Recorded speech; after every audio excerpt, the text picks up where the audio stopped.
ഇവിടെയാണ് നവ്യ നായർ ഇരുന്നിട്ട് ആ ആർട്ടിസ്റ്റ് വരുമ്പോൾ എണീക്കുന്നത്. 2005 മലയാളം ഫിലിം ആക്ട്രസ് നവ്യ നായർക്ക് സ്റ്റേറ്റ് അവാർഡ് വാങ്ങിക്കൊടുത്തൊരു മൂവിയുണ്ട് കണ്ണേ മടങ്ങുക. അത് നമ്മുടെ നാടായ തോന്നയ്ക്കൽ 16 മൈൽ വെച്ചാണ് ഷൂട്ട് ചെയ്യുന്നത് പറഞ്ഞാൽ നിങ്ങൾ വിശ്വസിക്കുമോ? അതെ, നമ്മുടെ തോന്നയ്ക്കൽ 16 മൈൽ പൊയ്കയിൽ പള്ളിക്ക് സമീപമുള്ള കേരള ഗാന്ധി സ്മാരക നിധി സ്പിന്നിങ് ആൻഡ് വീവിംഗ് യൂണിറ്റിൽ വെച്ചിട്ടാണ് ആ ഒരു സിനിമയുടെ ഒരു ഭാഗം ഷൂട്ട് ചെയ്തിരിക്കുന്നത്. കേരള ഗാന്ധി സ്മാരക നിധി ബോർഡ് ആരംഭിച്ചത് 1950കളുടെ തുടക്കത്തിലാണ്. തൈക്കാട്ടെ ഗാന്ധി ഭവനാണ് ഇതിന്റെ ആസ്ഥാനം. ഗാന്ധിജിയുടെ ആദർശങ്ങളും ജീവിതചര്യകളും ജനങ്ങളിൽ എത്തിക്കുന്നതിനും സ്വദേശി ഉൽപ്പന്നങ്ങളുടെ ഉപയോഗം പ്രോത്സാഹിപ്പിക്കുന്നതിനും ലക്ഷ്യമിട്ടാണ് ഗാന്ധി സ്മാരക നിധികൾക്ക് തുടക്കമിട്ടത്. ഒരു കാലത്ത് നമ്മുടെ നാട്ടിലെ ഒരുപാട് പേരുടെ ജീവിതങ്ങൾ കടന്നുപോയിക്കൊണ്ടിരുന്നത് ഇവിടുത്തെ ഈ ചർക്കകളിലൊക്കെ പണിയെടുത്തിട്ടാണ്. ഈ തൊഴിലിലേക്ക് ആരും കടന്നു വരാത്തതുകൊണ്ടും ഇത് മെയിൻറ്റെയിൻ ചെയ്യാനായിട്ട് ആരും മുന്നോട്ട് വരാത്തതുകൊണ്ടും ഈ ചരിത്രങ്ങൾ ഇങ്ങനെ ഇവിടെ കിടന്ന് നശിക്കുകയാണ്. ഇതൊക്കെ ഉളുത്തു പൊക്കിക്കൊണ്ടിരിക്കുകയാണ്. നിങ്ങൾ ഈ സീനിൽ കാണുന്ന നെയ്ത്തുപകരണങ്ങളായ തറികളൊക്കെ ഇരുന്നത് ഈ ഭാഗത്തായിട്ടാണ്. അവിടെ മൊത്തം തറികളെല്ലാം നശിച്ച് കാട് കയറി കിടക്കുകയാണ്. അവിടെ നിന്ന് ഒരു ആർട്ടിസ്റ്റ് വരുന്നത് കാണാം നിങ്ങൾക്ക്. ആർട്ടിസ്റ്റ് വരുന്ന ആ ഒരു ഷോട്ട് എടുത്തിരിക്കുന്ന ഈ ഭാഗത്തായിട്ടാണ്. ഇവിടെ ആ ഒരു ബോക്സ് കാണാൻ കഴിയും. ഇവിടെ സിമെന്റിന്റെ പ്ലാസ്റ്ററിങ്.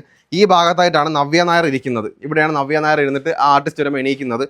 ആ ഡോറാണ്. ആ ഡോറ് കിടക്കുമ്പോഴേ ആ ലോക്കൊക്കെ നമുക്ക് ആ സീനിൽ നന്നായിട്ട് കാണാൻ കഴിയും. ആ വരാന്തയിൽ ഇരുന്ന ഒരു സ്ത്രീ ചർക്ക കറക്കുന്ന നമുക്ക് ആ ഒരു സീനിൽ കാണാൻ കഴിയും. ഇന്ന് അവിടെയൊക്കെ നശിച്ച് അതിന്റെ മുകളിലത്തെ ആ ഒരു മേൽക്കൂര എല്ലാം ഇടിഞ്ഞ് താഴെ വീണിരിക്കുകയാണ്. നിങ്ങൾ ആ സീനിൽ കാണുന്ന ആ നെയ്ത്തുപകരണങ്ങളുടെയൊക്കെ ഭാഗങ്ങളാണ് ദേ ഈ കിടക്കുന്നത്. ഇവിടെ ഒരുപാട് പേര് വന്ന് ഇതിന്റെയൊക്കെ ഭാഗങ്ങളൊക്കെ മോഷ്ടിച്ചുകൊണ്ടൊക്കെ പോയിട്ടുണ്ട്. കുറച്ച് അവശിഷ്ടങ്ങളായിട്ടൊക്കെ അങ്ങ് ഉഞ്ഞൊക്കെ ഇവിടെ കിടപ്പുണ്ട്. ഇതിവിടെ ഇങ്ങനെ നശിച്ചുകൊണ്ടിരിക്കുക. നവ്യ നായരെ കണ്ടിട്ടുണ്ടോ? നവ്യ നായരെയൊക്കെ കണ്ടിട്ടുണ്ട്.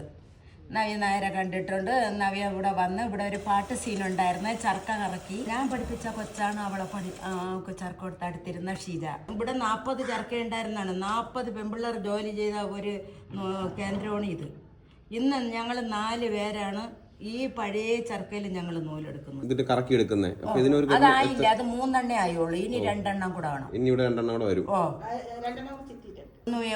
ഒരു ഇതില്ലാത്ത ആ ഒരു കാലഘട്ടത്തിൽ എൻ്റെ തൊഴിൽ എനിക്ക് അത് അന്ന് അഭിമാനമായിട്ട് അങ്ങ് തോന്നി. ഞാൻ ഓരോരോ കാര്യങ്ങൾ ഇവിടെ വന്നാണ് ഞാൻ സാധിച്ചിട്ടുള്ളത്. അതെനിക്ക് ഇന്നും അതിനെപ്പറ്റി എനിക്ക് ഭയങ്കര സന്തോഷമുള്ള ഒരു കാര്യമാണ്. എല്ലാവരും എൻ്റെ മക്കളും എന്നെ വഴക്ക് പറയുകയാണ്, എന്തിനു വരണേ, എന്തിനു പോകണം, നിങ്ങൾക്ക് മതിയാക്കി കൂടെയെന്ന്. പക്ഷെ എനിക്കിത് മതിയാക്കാൻ ഇഷ്ടമില്ല. ഇവിടെ നല്ല രീതിയിൽ നോക്കി നമ്മളെ വർഗീസ് സാർ ഉണ്ടായിരുന്നു അപ്പുറത്ത. അത് ഒന്നാമതായിട്ട് എനിക്ക് പറയാനുള്ള ഒരൊറ്റ കാര്യമാണ് വർഗീസ് സാറിൻ്റെ കാര്യം. ഇങ്ങനെ പറഞ്ഞ 5 ചർക്ക സാർ എനിക്ക് നൂലെടുക്കാൻ അറിയാം. അപ്പം നൂലെടുക്കാൻ അറിയാമെങ്കിൽ 5 ചർക്ക കൊണ്ടുവരട്ടെ. എന്നിട്ട് അന്ന് ഇവിടെ കോഴി വെള്ളത്തിലും അംഗനവാടിയിലെ കൊച്ചുങ്ങളെ നോക്കൊക്കെ ഉണ്ടായിരുന്നു. അതെല്ലാം അതൊക്കെ തീർന്ന ഒരു കാലഘട്ടമായിരുന്നു. അപ്പോഴിങ്ങനെ സാറ് പറഞ്ഞാണ് ഇവിടെ ഞാനാണ് 5 ചർക്ക ഇവിടെ കൊണ്ടുവന്ന് 18 പെൺപിള്ളേർ ഇവിടെ പേര് കൊടുത്തു. എൻ്റെ മോൻ പറഞ്ഞ് അവിടെ എക്കായിൽ പേര് കൊടുക്കുന്നുണ്ട്. ഞാനിവിടെ വന്നപ്പോൾ എൻ്റെ പേര് 19ാമത്തെ പേരായിരുന്നു. ഞങ്ങളിവിടെ ഇത് നൂലെടുക്കണ കാണാൻ വന്നപ്പോൾ ഇവിടെ ആരുമില്ല. വർഗീസ് സാറ് മാത്രമുണ്ട്. വർഗീസ് സാറ് മാത്രമുണ്ട്. സാറ് നമ്മളോട് പറഞ്ഞ് അവരാരും വന്നിട്ടില്ല, സുഭദ്രയ്ക്ക് ഒക്കുമെങ്കിൽ ഇത് തുടങ്ങിക്കുമോ എന്ന് പറഞ്ഞ്. അങ്ങനെ ഞാനും ഓമനയും കൂടെ ആ 2 ചർക്ക ഇവിടെ ഉള്ളായിരുന്നു ശരിയാക്കി വെച്ചിരുന്നത്. 5 എണ്ണം കൊണ്ട് വെച്ചിട്ടുണ്ട്.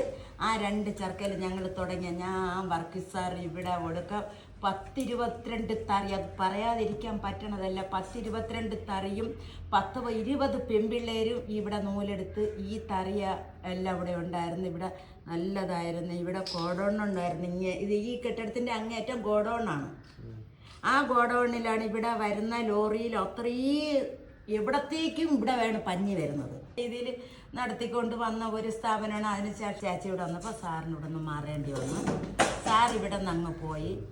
പിന്നെ സാറിന് എവിടെയാണോ എന്തോ കൊടുത്തത് അതെനിക്ക് അത്രയ്ക്ക് അറിയില്ല. ആയുടെ തന്നെ ആ സാറിന് അസുഖമെല്ലാം വന്ന് നമ്മളെ ഇവിടെ വെച്ച് എന്നെ മരിക്കുകയും ചെയ്തു. പുറത്ത് വെച്ചാണ് മരിച്ചത് സാർ. ഇവിടെ വെച്ചാണ് സാർ വർഗീസ് സാർ മരിക്കുന്നത്. നല്ല ഒരു മനുഷ്യനും.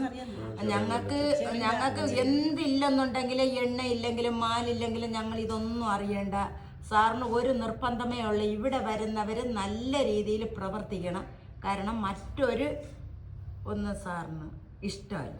അതിനുശേഷം ഇവിടെ അങ്ങനെ വലുതായിട്ട് അങ്ങനെയൊന്നും ഇവിടെ എല്ലാം അങ്ങനെ പോയി. പിന്നെ തറിയൊക്കെ ഉണ്ട്, കുറേ പേരൊക്കെ ഉണ്ടായിരുന്നു.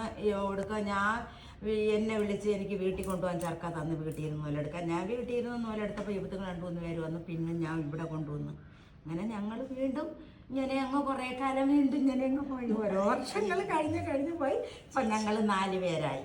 പലരെയും വിളിച്ച് ഇത് ഒരു ഷീറ്റ് ഇടണേന് 1000 രൂപ വരെ കൊടുക്കാന്ന് പറഞ്ഞാൽ ആരും വരുന്നില്ല. നിങ്ങളുടെ അടുത്ത് നമ്മൾ പറയണം, ആരെങ്കിലും കൊണ്ടുവന്ന് നിങ്ങൾ ഒരു സഹായം ഞങ്ങൾക്ക് ഇത് ചെയ്തു തരണം. 1998 ഞാൻ ഇവിടെ ജോലി ചെയ്തുകൊണ്ടിരുന്നു. നെയ്തുകൊണ്ടാണ് ഇരുന്നത്, മുണ്ട് നെയ്തുകൊണ്ടിരുന്നപ്പോഴത്തേക്ക് കുറേ നാൾ അങ്ങനെ നെയ്തപ്പോഴത്തേക്ക് പിന്നെ അവർ എന്നെ കല്യാണം ഇതൊക്കെ കഴിച്ചപ്പോഴത്തേക്ക് പിന്നെ കുറേ നാൾ വന്നില്ല.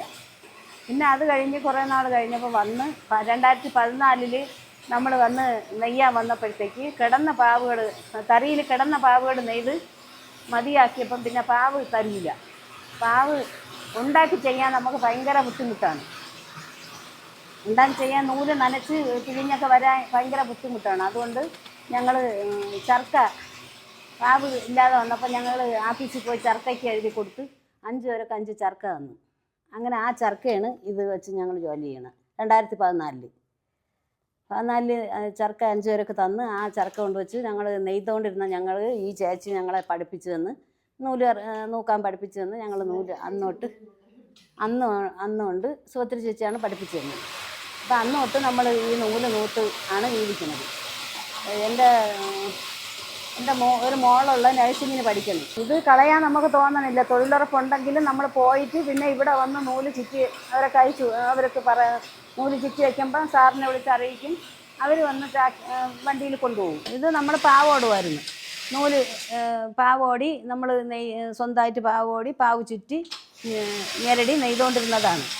അപ്പം ഷർട്ടിൻ്റെ തുണിയാണ് ഞാൻ നെയ്തുകൊണ്ടിരുന്നത് ആദ്യം.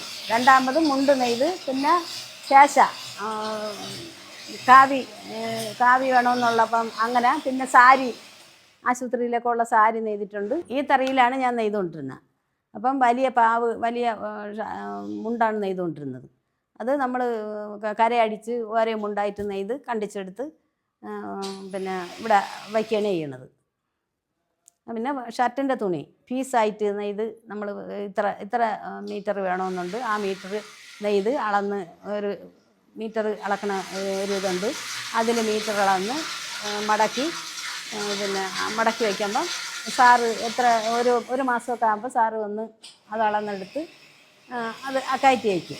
അങ്ങനെയാണ് ചെയ്തുകൊണ്ടിരുന്നത്. അപ്പുറത്ത് റൂമിലും തോനത്തറി ഉണ്ടായിരുന്നു.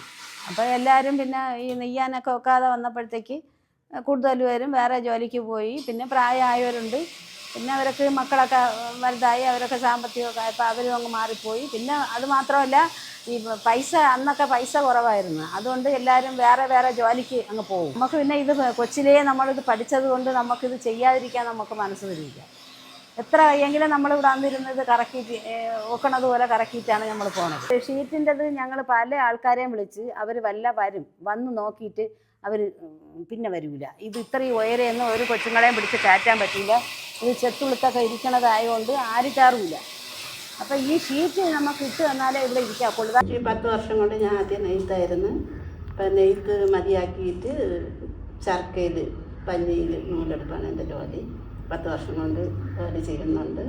പിന്നെ നമുക്ക് ശമ്പളം കിട്ടുന്നുണ്ട്. 6 പേരുണ്ടായിരുന്നു. 6 പേർക്കും പിന്നെ നമുക്ക് നെയ്ത്ത് പാവില്ലാതെ നമ്മൾ നെയ്ത്ത് മതിയാക്കിയിട്ട് നമ്മൾ ഓഫീസിൽ ചെന്ന്, തിരുവനന്തപുരം ഓഫീസിൽ ചെന്ന് നമുക്ക് ചർക്ക വേണമെന്ന് പറഞ്ഞു. അങ്ങനെ ചർക്ക സുഹൃത്തിലെന്ന് പറയുമ്പോഴത്തേക്കാണ് നമ്മൾ ചർക്ക നൂലെടുക്കാൻ പറ്റി. സുഹൃത്തിലൊക്കെ ഇവിടെ ജോലി ചെയ്യുന്ന ഒരാളാണ്. സുഹൃത്തിലേക്കാണ് നമ്മളെ പഠിച്ചത്. എന്നെ പഠിച്ചത് സുഹൃത്തിലെ ചേച്ചിയാണ്. പിന്നെ ചർക്കയ്ക്ക് എന്ത് കുഴപ്പം വന്നാലും സുഹൃത്തിലെ ചേച്ചിയാണ് വന്ന് ശരിയാക്കി തരുന്നത്. മഴ പെയ്യപ്പോഴും അത്രയും നനയുന്നുണ്ട്. ഭയങ്കര വെയിൽ വന്നാലും ഭയങ്കര പാടിയല്ല. വെയിൽ വന്നാലും നമുക്ക് പാടാണ്. ഈ സീറ്റ് ആരെങ്കിലും വന്ന് ഇത് ഇട്ട് തന്നാൽ നമുക്കതൊരു ഉപകാരമായി. ഇവിടെ ജോലി ചെയ്യുന്നവരുടെ അഭ്യർത്ഥന മാനിച്ച് തോന്നക്കൽ പീടിക അടിയന്തരമായിട്ട് അവർ പറഞ്ഞ ആവശ്യം എന്ന് പറയുന്നത് ഇവിടുത്തെ ആ ഒരു ഷീറ്റ് മാറ്റി കൊടുക്കുക എന്നുള്ളതാണ്. മഴയത്തൂല അവർക്ക് ഇരിക്കാൻ പറ്റുന്നില്ല. അപ്പോൾ തോന്നക്കൽ പീടിക ഉടനെ തന്നെ ഇതിനൊരു പരിഹാരം കണ്ടെത്തുന്നതാണ്.